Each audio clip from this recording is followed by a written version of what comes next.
donde se acunan mis sentimientos. Eres el regreso que cada vez más. Hi, welcome to What the Flick. I'm Matt Atchity. This is Alonso Duralde. That's Christy, Lemire. We are talking about a movie called Gloria. I haven't seen it, but they have. This is not the classic Gloria. This is not the Jennifer Lawrence Gloria. Right. Or the Sharon Stone. Or the Sharon Stone. This is a new one. This was Chile's selection for the foreign language category at the Oscars. It was not nominated, unfortunately. It stars Paulina Garcia as a mid-50s-ish divorcee with 2 grown kids living in Santiago, and it's just about her life and how she makes her way and forms her own identity and finds her own happiness, and it's kind of lovely. Take a look. Qué galán. Algo tan físico, tan concreto lo que me pasa contigo. Hace un año y un mes yo me operé. So the big thing with this is that she has this relationship, but I don't think she needs a relationship, which is so great about it. She's totally her own person, right? Which I admire. I mean, it's funny. Watching this movie reminded me of, I'm a programmer at Outfest here in Los Angeles. It's another one of my gigs, which is the LGBT Film Festival. And, there was the whole sort of spate of coming out movies that we had in the 90s, and then we kind of got over it in this country. And then now we started getting the coming out story from countries where you wouldn't expect them, like from Bermuda, or from, like the Far East Asia or something. And so it's kind of like, all right, so different world cultures catch up to things at different times. I kind of feel like this is the South American version of an unmarried woman, or like all of those sort of, late 70s woman on her own divorcee movies, and there's nothing wrong with that. And again, cultures catch up to things differently.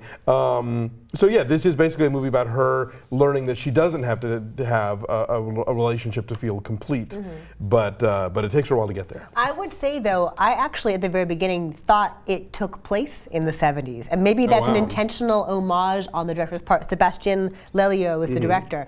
Maybe this is intentional on his part to pay tribute to that whole genre, because in the beginning, you see her at a disco, kind of. It's like a singles club for older divorced folks who are trying to meet other singles. And Donna Summer, I Feel Love, is playing. This is the second movie we've seen recently between this and American Hustle that uses I Feel Love. And Gloria has these kind of oversized, kind of cheesy glasses that she wears, and she drinks some champagne. And I thought it took place in the 70s. Oh, funny. So maybe your point that you think is a weakness about it is actually an intentional. No, I'm not saying it's a homage. weakness necessarily. I'm just saying that that for us in the States, this is familiar territory. We've seen it covered before. I mean, also you have to think, if you're going to have a disco for people in their 50s, you're going to play the music that they were listening to the first time they went out. That is true. But no, I mean, this movie pretty much I think lives or dies by Paulina Garcia's performance, and she's terrific. It's a really meaty role. She gets to do a lot of stuff, and it's be physical and be vulnerable and be loving and a lot. You see her naked. And naked. Yeah. This movie is really sex. unabashed about like middle-aged bodies.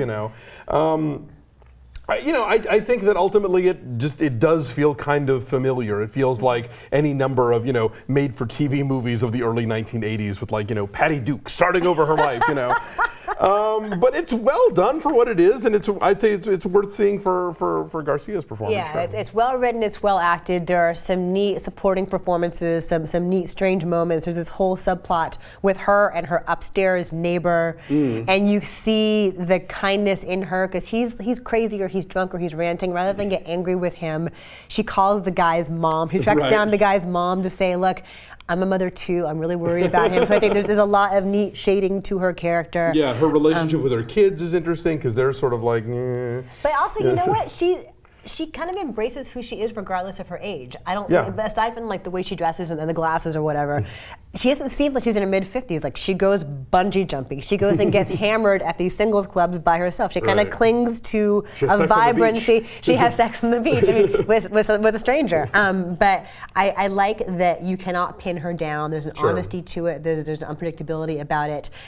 When it reminded me of my mom in some ways. In the after my dad getting drunk and messing around on the beach with strangers. No, but after my dad died, my mom met people that she would never have known and pursued interests she would never have had, and became the person that she probably always wanted to be wasn't somebody's wife. She wasn't saddled with your needy I know, ass, right? I was off at college getting drunk and having sex on the beach with strangers at that point. But no, we did. No, but like she made all these friends. I feel like there's like Gloria in this too, like without being somebody's wife, now can finally be the woman that she always wants to be. And I know you say it's very familiar, but still, it's a good message. Okay, you've convinced me. I'm actually I'm going to upsell a little. Well, then what's your number? I will say 7 for this one. Okay, I said 8. So now I got to do So it's math a all over 7.5. again. This is 7.5. our It's at 97%. 97% on the tomato meter. But it's worth checking out. It's lovely. Whether it's nominated for anything, it is an interesting movie and totally worth seeing for Paulina Garcia.